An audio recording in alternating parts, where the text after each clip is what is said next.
Meus cumprimentos a todos e a todas vocês. Agradeço a vocês pelo interesse por esse trabalho que intitulei de Doping Universitário, Enhancimento Cognitivo, Neoliberalismo e a Vociferação do Super-Eu. E fico muito contente por participar desse encontro para a circulação, trocas e construção de saberes em torno da saúde mental na universidade. E desde já, desejo vida longa ao Congresso Brasileiro de Atenção à Saúde Mental nas universidades. Manifestações como cansaço, exaustão e esgotamento têm sido cada dia mais comuns em uma sociedade neoliberal que não conhece o limite e demanda o máximo de produtividade e desempenho aos sujeitos. E esse imperativo neoliberal tem se aprofundado de um modo tão incisivo nas subjetividades que não somente tem retirado a resistência frente a este domínio, mas também um reconhecimento de que haveria algo a que resistir. E a universidade, como uma instância social, tem reproduzido esse imperativo neoliberal. Alguns estudantes, adaptados a essa racionalidade, buscam alcançar o ideal de desempenho a qualquer custo. E para isso, um dos procedimentos utilizados para o aprimoramento do desempenho é o uso de medicamentos psicoativos. Esse trabalho partiu da minha experiência no lugar de psicólogo educacional, orientado pela psicanálise, na UFSC do campus Curitibanos. E um dos trabalhos que realizo é a escuta, o acolhimento dos estudantes, os quais, por meio de suas falas, revelam suas singularidades, com seus modos de subjetivar a vida e também a instituição e a sociedade, como particularidade histórica e social que também perpassa as falas dos estudantes. Nesse sentido, não há dicotomia sujeito-sociedade, subjetividade e objetividade, clínica, política. Considerar essas dimensões de modo dicotômico seria reafirmar uma ideologia. Nesse trabalho estão verificadas algumas manifestações, como uma busca pela validação em si do TDAH, transtorno de déficit de atenção e hiperatividade. Casos de estudantes com diagnóstico médico e psiquiátrico de TDAH que, consequentemente, faziam uso de medicamentos. Experiências de sobrecarga e exaustão na vida universitária. Experiências de angústia na tentativa de alcançarem tudo o que era demandado pela universidade e impotência por não conseguirem alcançar o ideal almejado e solicitado.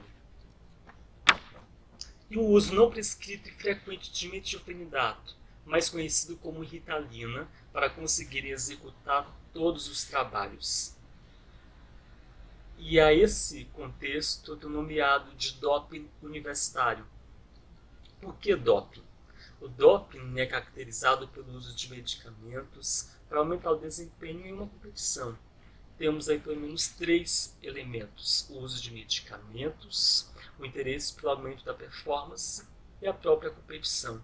A competição diz respeito à relação com o ideal a ser perseguido e que implica na concorrência com outros e consigo mesmo. Universitário. Universitário para fazer referência à universidade que também é constituída pela racionalidade capitalista e neoliberal, como nos ensina Dardot e Laval. O nome desta prática é mais conhecido como Enhancement Cognitive, referido ao uso de substâncias psicoativas por pessoas que não têm transtornos de déficit intelectual, mas querem aprimorar o seu processamento cognitivo.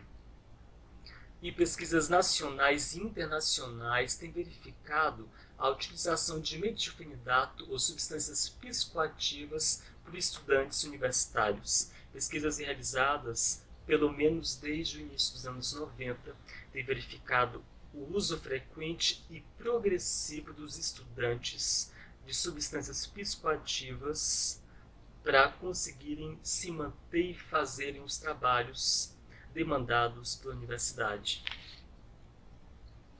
Em uma pesquisa com 534 estudantes do terceiro ano do ensino médio, das cidades de Juazeiro do Norte, Fortaleza e São Paulo, perceberam que 65,3% de estudantes estavam predispostos a usarem o medicamento com esse objetivo. Percebam que antes mesmo de entrarem na universidade, já existe uma predisposição ao uso desses medicamentos. Em pesquisa realizada pelo Ministério da Saúde da Colômbia para a verificação do uso de metilfenidato, os estudantes de medicina foram os maiores consumidores. E 16,7% dos estudantes da UFSC afirmaram que utilizam alguma substância por acreditar que ela os ajuda a estudar. Para além da constatação do uso ou não de metilfenidato com o objetivo do aprimoramento cognitivo para o enhancement cognitivo, estamos diante de uma realidade complexa, na qual o uso do medicamento não visa suprir o que não se consegue fazer, mas sim incrementar poderes que não se possui, o que se manifesta no que estou chamando de doping universitário.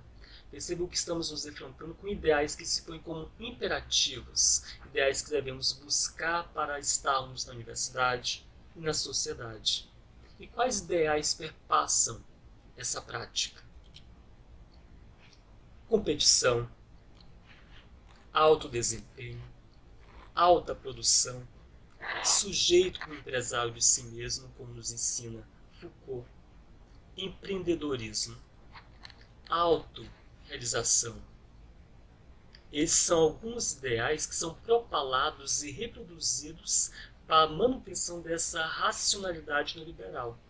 E ainda assim, e mesmo com essas referidas mediações políticas, por que há tanta adesão dos sujeitos a esse imperativo neoliberal? Nesse sentido, a proposta desse trabalho foi evidenciar o processo histórico e político no qual torna necessária a emergência do aprimoramento cognitivo por meio de substâncias psicoativas, também a adesão subjetiva ao neoliberalismo, assim como as possibilidades de resistência à reprodução capitalista. E o procedimento metodológico utilizado foram a clínica e investigação bibliográfica.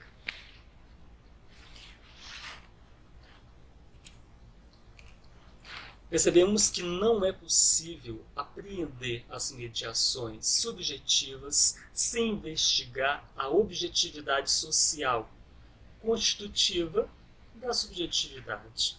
Nesse sentido, no liberalismo, como capitalismo contemporâneo, como vai estabelecer Dardot e Laval, não teria se tornado possível sem a constituição de subjetividades aderentes à racionalidade neoliberal. Desde o liberalismo com a força da livre concorrência, se fez necessário e funcional o indivíduo autônomo, livre, independente, senhor do próprio destino, para se lançar no mercado como força de trabalho, como consumidor de mercadorias e como também uma mercadoria.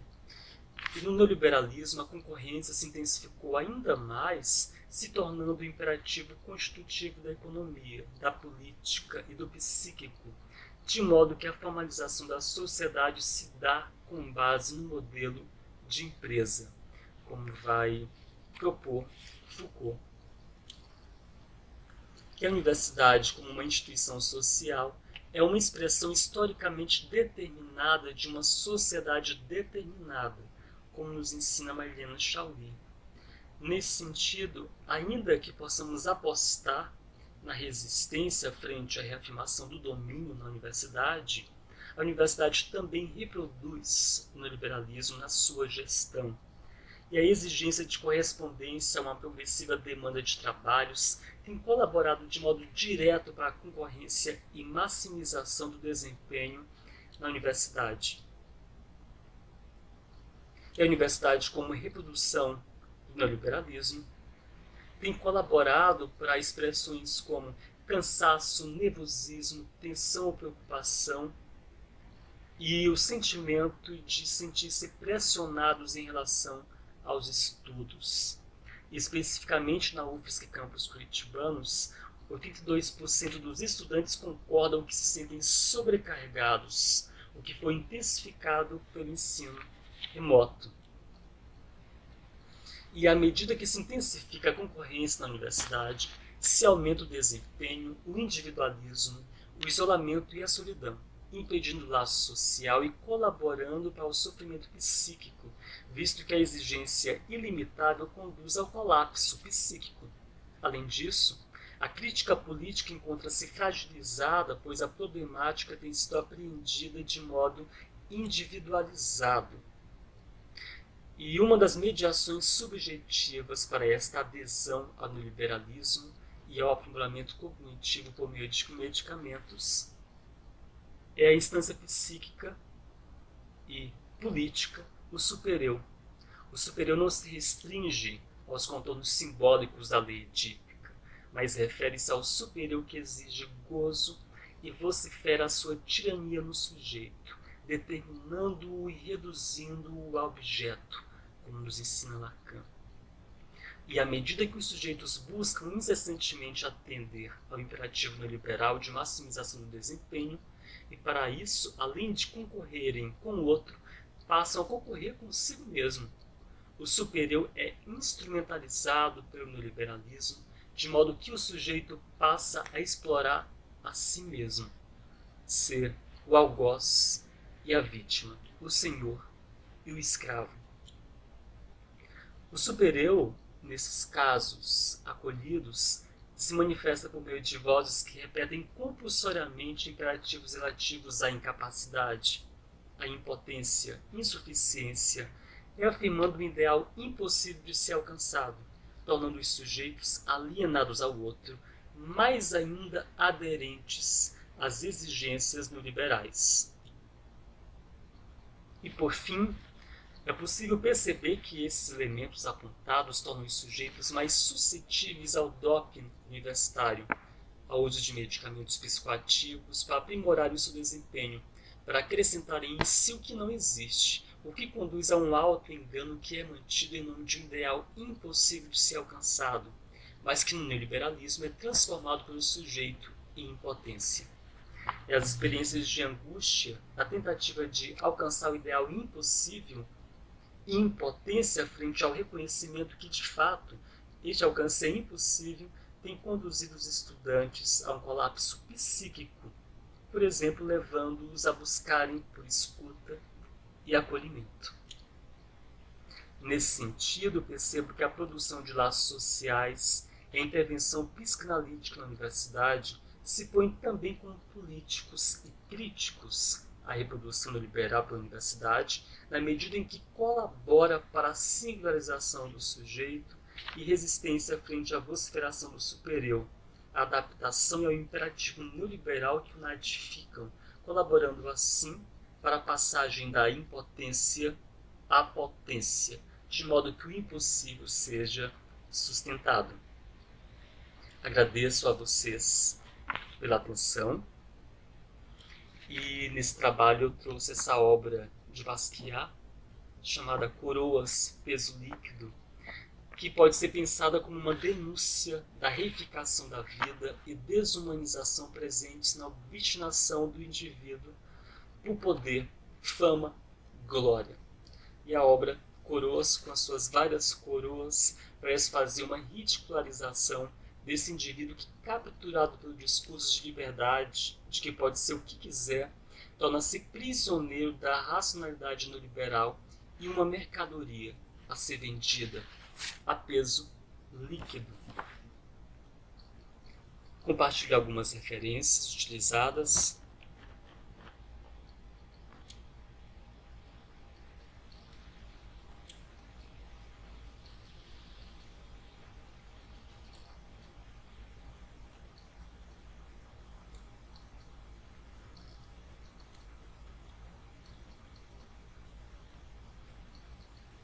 E que tenhamos um ótimo congresso.